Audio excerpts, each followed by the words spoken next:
First Contact's price. The crystalline ships emerged from hyperspace like shards of broken stars, their geometric forms casting prismatic shadows across Earth's orbital defense network. Admiral Sarah Chen stood on the bridge of the UES horizon, watching the alien fleet with carefully measured calm. The Andromedans had finally returned, but not as the supreme beings they'd styled themselves as during their first visit 2 centuries ago. They came as supplicants. Multiple quantum signatures detected, Lieutenant Rivera reported from his station. 37 vessels in total. Their weapon systems are powered down, and their shields are at minimal capacity. Chen nodded, her dark eyes fixed on the main viewport. Just as they promised in their transmission. Still, maintain battle readiness. Humanity's learned a lot about survival in the past 200 years. The Andromedans' first visit in 2231 had lasted less than a day. Their scout ships had scanned Earth, categorized humanity as a pre-stellar species of limited potential, and departed without even attempting communication. Their arrogance had united humanity like nothing before, driving Earth's nations to pool their resources and reach for the stars, not in peace, but in preparation for a hostile universe. Now, in 2436, humanity had colonies across the solar system, quantum-based weapons that could crack planets and ships that could dance through space-time. And the Andromedans had returned, not to conquer, but to beg. "They're hailing us," Rivera announced. "The signal matches the diplomatic protocols they sent ahead." On screen, Chen ordered, straightening her midnight blue uniform. The holoscreen materialized, revealing an Andromedan High Commander. The alien's crystalline exoskeleton sparkled with internal light, its four-armed form almost beautiful, if not for the obvious signs of stress fractures across its surface. "Admiral Chen," the Andromedan spoke, its translator converting complex harmonic vibrations into English. "I am High Commander Vix of the Andromedan Concordat. We thank you for agreeing to this meeting." Chen allowed herself a small smile. "Welcome to Sol System, High Commander. I trust you found our defense grid impressive. We've made some advances since your last visit." The crystalline being's faceted eyes flickered, their equivalent of a wince. "Indeed. Your progress is unprecedented. We had calculated no more than a rudimentary orbital presence by this time. Instead, we find a civilization on par with our own." "Necessity is a powerful motivator," Chen replied. "When the universe shows its teeth, you either evolve or die. But let's discuss why you're really here. Your transmission mentioned something called the Void Walkers." Vix's crystalline form dimmed noticeably. "They emerged from the space between galaxies 6 of your years ago. At first, we thought them merely another spacefaring species, unusual but not threatening. We were wrong. They don't invade worlds, Admiral. They unmake them." The holoscreen split, showing footage that made Chen's blood run cold. A beautiful crystalline world, presumably an Andromedan colony, hung in space. Then darkness swept over it. Not like a shadow, but like reality itself was being erased. When it passed, the planet remained, but altered. Its crystal spires had become organic, pulsing with unnatural life. "They convert matter at the quantum level," Vix continued. "Transform it into extensions of themselves. We've lost 63 worlds. Billions of our people aren't dead. They're worse than dead. They're parts of the Void Walkers now, their consciousness subsumed into the collective." "And your weapons?" Chen asked, though she suspected the answer. "Useless. Our quantum cannons, our reality phasing torpedoes, our time dilation fields, all ineffective. The Void Walkers adapt to each weapon after a single exposure. They're approaching the core of our territory now. We have perhaps 3 months before total civilization collapse." Chen paced the bridge, her mind racing. "So you came to us. The primitives you dismissed. Why?" "Because you're different," Vix admitted.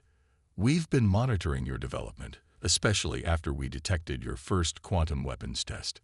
Your approach to technology, to warfare, it's chaos by our standards. Unpredictable, inefficient. But the alien's voice carried clear admiration now.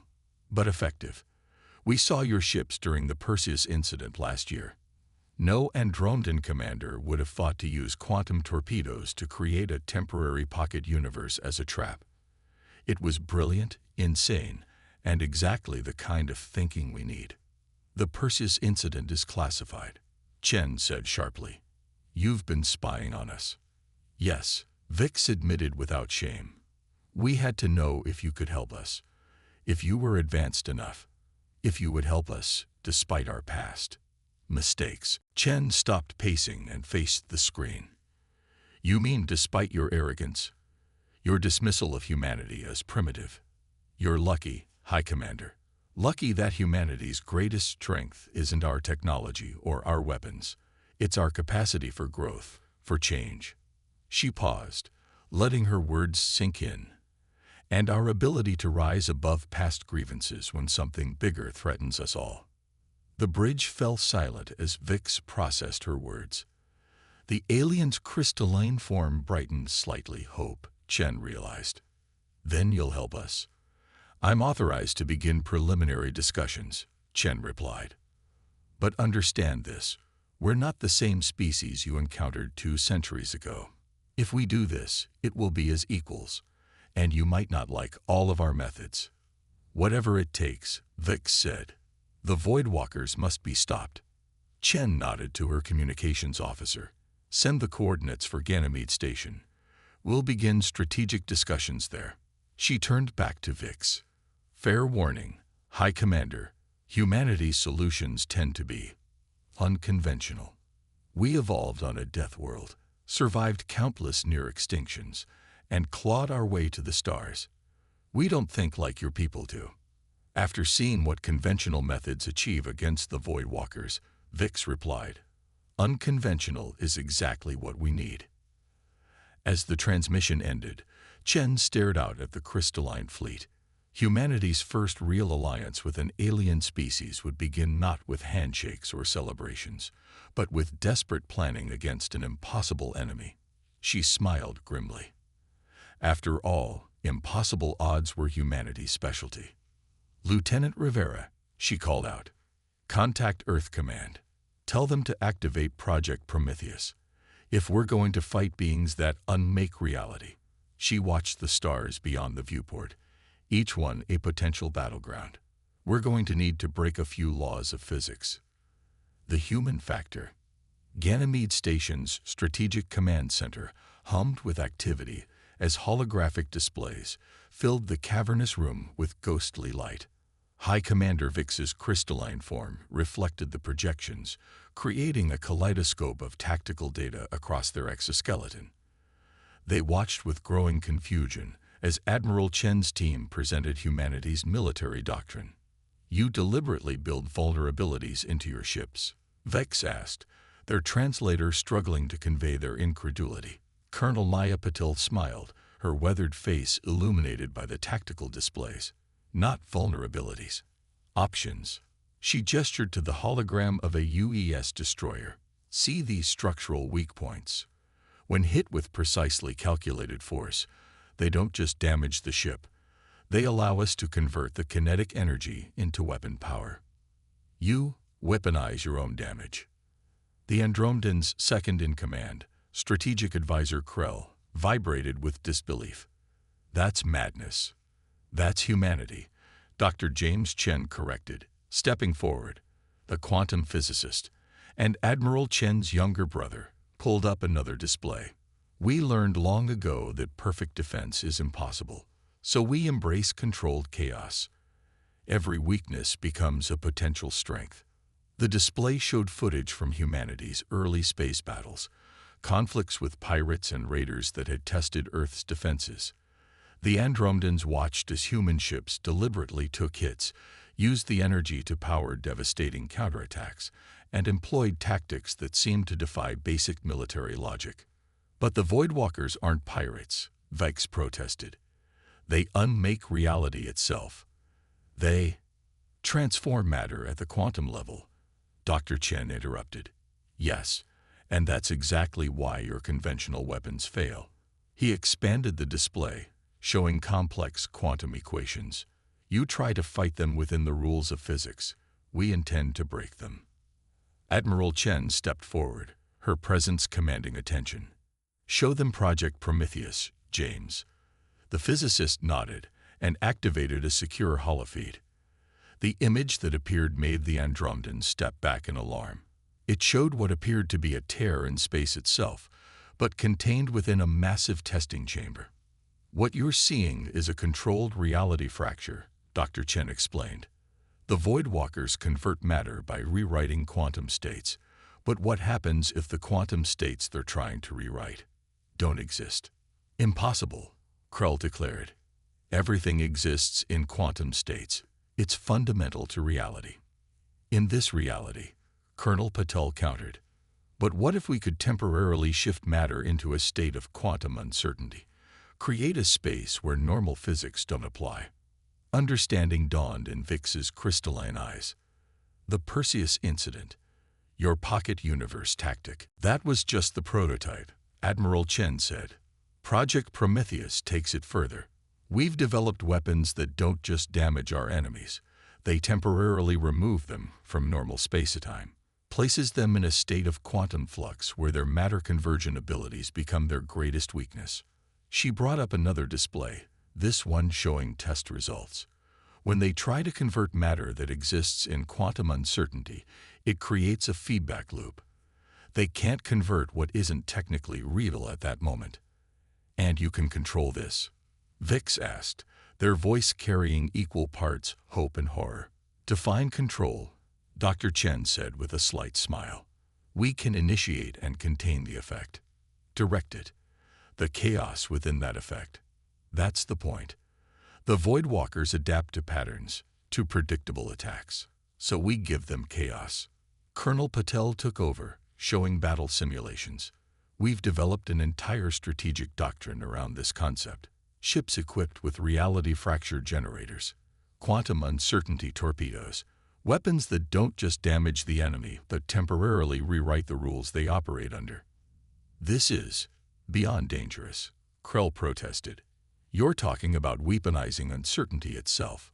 One miscalculation could destroy everything in the blast radius, Admiral Chen finished. Yes, that's why we've spent years perfecting the technology. Testing it in controlled conditions, learning to surf the edge of chaos without falling in. She turned to Vix, her expression grave. This is what you asked for, High Commander. Humanity's unconventional methods. We don't just think outside the box. We deny the existence of the box itself. Make reality our weapon. But you need to understand, if we commit to this fight, we do it our way. Vix was silent for a long moment, their crystalline form shifting through colors as they processed the implications. Finally, they spoke. The Voidwalkers have consumed 63 of our worlds. Billions of our people are trapped within their collective consciousness. We've tried fighting them with precision, with predictable strategies. We failed. They straightened to their full height. Show us how to fight with chaos. Admiral Chen nodded to her team. Begin the tactical briefing. If we're going to teach the Andromedans to think like humans, we better start with the basics. She smiled grimly. Lesson 1. Sometimes the best defense is a reality-breaking offense. As the briefing began, Dr. Chen pulled up more detailed schematics of Project Prometheus's weapon systems. The Andromedans would learn that humanity's greatest weapon wasn't their technology. It was their willingness to push beyond conventional limits, to find opportunities and impossibilities, and to turn the very chaos of existence into a tactical advantage. The universe was about to learn why evolution on a death world produced warriors who didn't just face the impossible, they'd redefined it. Trial by fire. The Proxima Centauri defense line represented humanity's first line of defense beyond Sol system. Now it would become the testing ground for the joint human-Andromedan counter-offensive against the Voidwalkers. Captain Diana Martinez watched from the bridge of the UES Stormbreaker as the combined fleet, took formation around the binary star system. Andromedan ships in position, Lieutenant Park reported. Their crystal lattice defense grid is online and synchronized with our quantum uncertainty field generators. Martinez nodded, her eyes fixed on the tactical display. The Void Walkers had devoured 3 star systems in the past week, their advance seemingly unstoppable. But they had never faced anything like this before. Signal from Admiral Chen's flagship, Park announced. They've detected Void Walker quantum signatures at the edge of the system. Multiple contact points forming. Right on schedule, Martinez muttered. Begin Operation Chaos Storm. Alert all ships to execute on my mark. The void between stars began to ripple, reality itself disturbed by the approaching enemy. They emerged like living darkness, massive ships that seemed to absorb both light and sanity.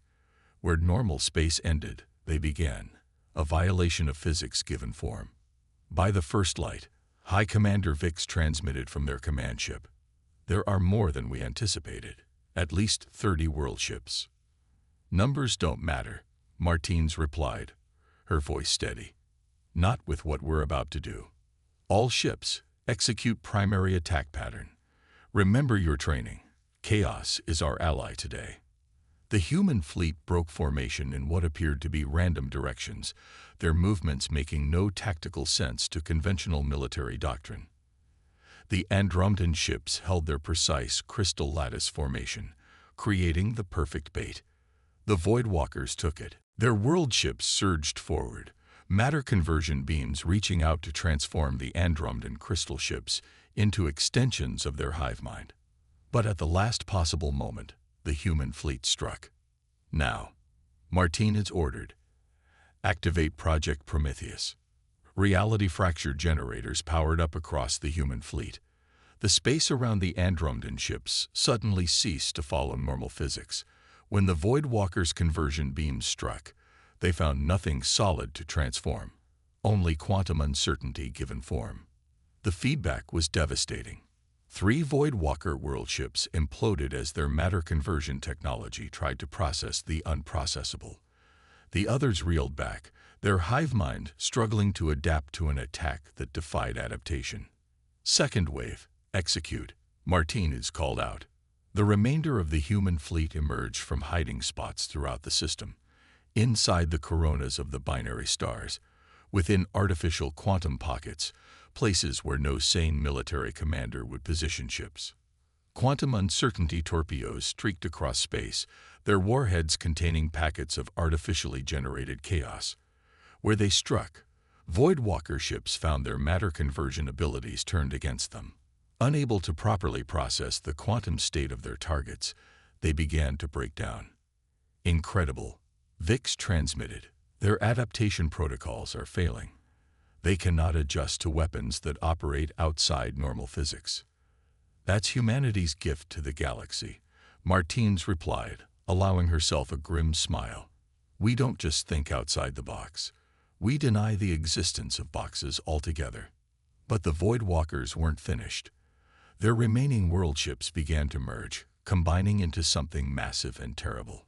Reality warped around them as they attempted to brute force their way through the quantum uncertainty fields. They're adapting, Park warned. Quantum readings are off the charts. Martinez had expected this. Execute Operation Infinity Loop. All ships, implement fractal attack pattern Delta. The human fleet began moving in seemingly random patterns that nevertheless formed a complex mathematical fractal when viewed as a whole. Each ship activated its reality fracture generator in precisely timed sequence, creating a cascade of quantum uncertainty that spread across the battlefield like a wave. The Andromedans watched in awe as chaos itself became a weapon. The fractal pattern of the human attack created a feedback loop in space-time, trapping the merged Void Walker world ships in a perpetual state of quantum flux. Target that quantum flux with your crystal lattice beams, Martinez ordered the Andromedan ships. Let's show them what happens when crystal clarity meets controlled chaos.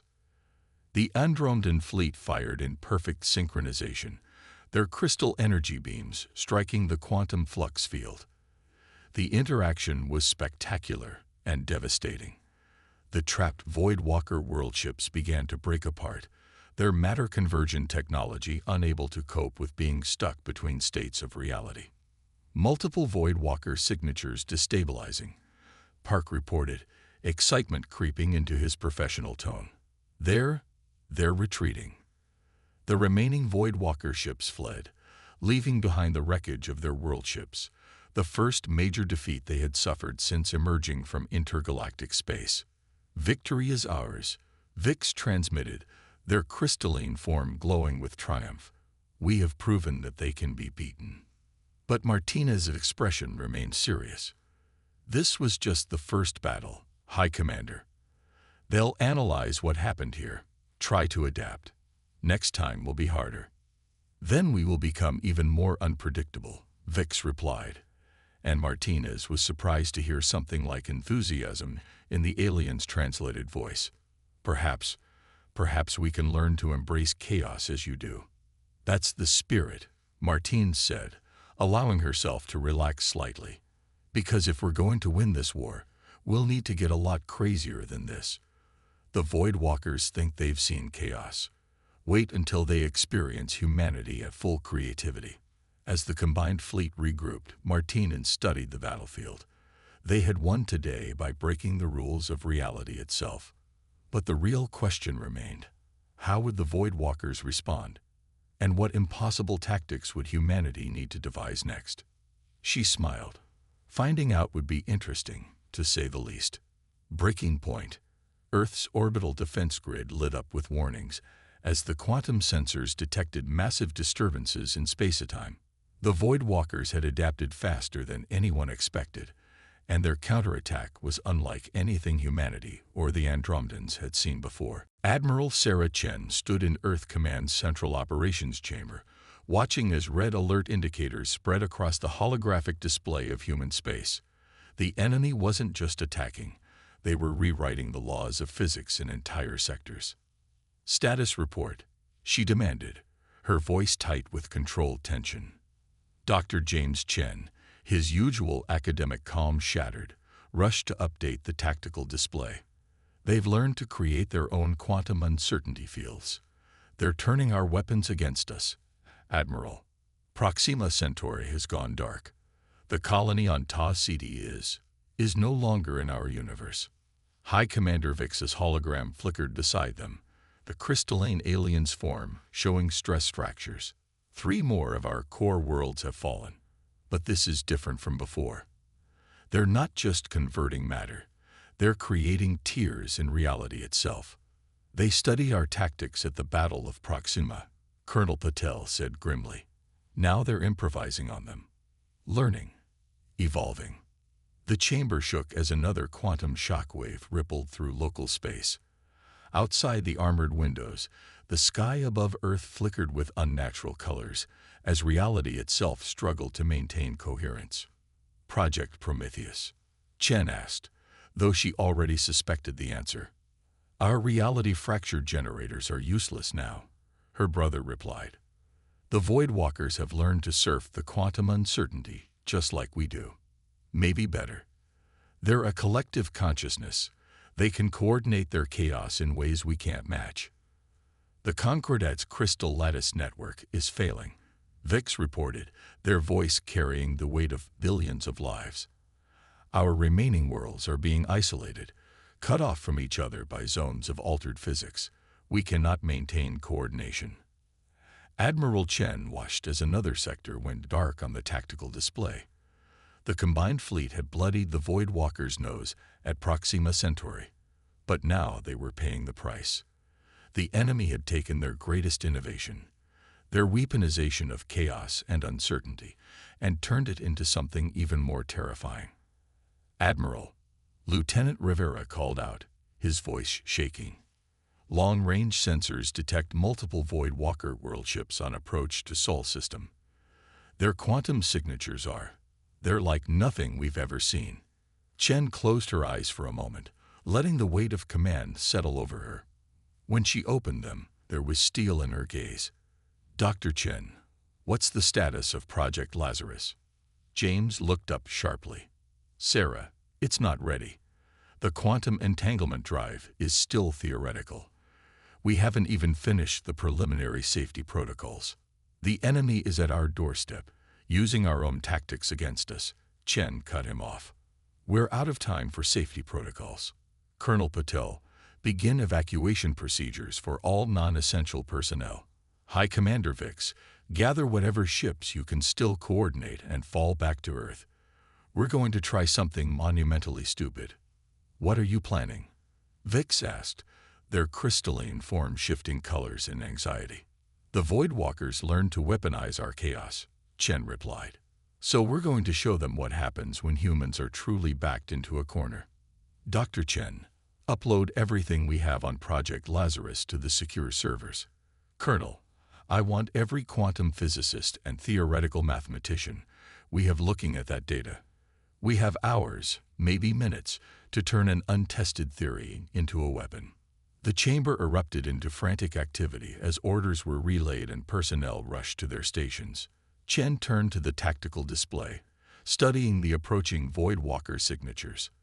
They thought they had mastered chaos by copying humanity's methods, but they were about to learn that humans had only been playing with the surface of what was possible. Lieutenant Rivera, send word to all remaining ships. Anyone with practical experience in quantum mechanics or theoretical physics is to report to Project Lazarus immediately. We're going to attempt something that makes our previous reality-breaking weapons look tame by comparison. What exactly are we attempting? Vix asked, their translator struggling to convey their mix of hope and terror. Chen's expression was grim but determined. The Voidwalkers convert matter by rewriting quantum states. They've learned to manipulate uncertainty fields. But they still operate within the framework of our universe, even if they bend its rules. So we're going to do something they can't copy. We're going to break the framework itself. Dr. Chen looked up from his calculations, face pale. Sarah, if you're suggesting what I think you are, Project Lazarus was theoretical for a reason, she finished. The idea of quantum entangling an entire fleet with alternate timeline versions of itself was too dangerous to contemplate. The power requirements alone could tear a hole in space-time. But right now, that's not a bug. It's a feature. She turned to address the command staff. The Voidwalkers think they've learned human unpredictability. Let's show them what happens when we stop playing it safe and embrace true impossibility. Because if we're going down, we're taking the laws of physics with us. As alarms continued to blare and reality itself trembled under the approaching enemy's power, humanity prepared to attempt something that would either save them all or tear the universe apart. Either way, the Voidwalkers were about to learn why you should never push humans to their breaking point. Evolution's children. Project Lazarus turned Earth's orbital shipyards into an apocalyptic laboratory. Quantum physicists worked alongside military engineers, their combined expertise focused on what many considered a suicide mission. The massive quantum entanglement drives being installed on the remaining human and Andromedan ships defied conventional physics. Each one threatened to tear reality apart. That was exactly what Admiral Chen was counting on. Final systems check, she announced from the bridge of the UES Horizon. The ship had been retrofitted with the largest quantum entanglement drive ever constructed. All ships report status. UES Stormbreaker, ready, Captain Martins reported, her hologram flickering with quantum interference. UES Defiance, standing by. Colonel Patel's voice came through, distorted but determined. One by one, the commanders of the combined fleet reported in. 27 ships remained, 17 human vessels, and 10 Andromedan crystal ships, each now housing technology that should not exist. The Voidwalkers have breached the outer system, Lieutenant Rivera reported. Their reality distortion field it's like nothing we've ever seen. They're not just breaking physics anymore. They're rewriting it completely. High Commander Vix's hologram appeared, their crystalline form barely holding together. Admiral, the quantum readings are beyond anything our science can comprehend. They've somehow merged all their world ships into a single entity, a living violation of universal law. Good, Chen replied, earning surprised looks from her bridge crew. Because what we're about to do makes their violation look tame. Dr. Chen, begin the entanglement sequence. Her brother's hands flew over the quantum controls. Initiating parallel universe quantum sync. Every ship will be simultaneously existing in multiple timelines, multiple states of reality. The power drain will be astronomical. And if we succeed, Vix asked, then we become something the Void Walkers can't adapt to. Chen answered, because we'll be everything and nothing simultaneously. A quantum impossibility given form. She straightened in her command chair. All ships prepare for timeline convergence. The moment we activate these drives, there's no going back. Either we tear reality apart around the Void Walkers, or we tear ourselves apart trying. The enemy approached, their combined form a writhing mass of darkness that consumed light, matter, and physics itself. The space around them twisted and warped, their matter conversion field reaching out to rewrite everything it touched. They're in range, Rivera announced. Reality conversion field approaching critical levels. Chen took a deep breath. This was what humanity had evolved for, facing the impossible, surviving when survival itself seemed against the laws of nature. All ships, activate quantum entanglement drives on my mark. Dr. Chen, begin the countdown. Timeline convergence in 10, 9. The Void Walker entity filled the view screen now, its impossible form threatening to break the minds of those who looked directly at it. This was evolution taken to its most terrifying extreme. A collective consciousness that had learned to rewrite the universe itself. 8, 7, 6. Admiral. Vix transmitted, their voice carrying an emotion that transcended species barriers. Whatever happens, know that your people have taught us the true meaning of adaptation. We thought we understood evolution. You showed us we had only scratched the surface. 5, 4. That's humanity's gift to the galaxy, High Commander, Chen replied. We don't just adapt, we redefine what's possible. Because we evolved on a world that tried to kill us every day, surrounded by extinction-level events that should have ended us countless times. We survived because we learned to do the impossible. 3, 2.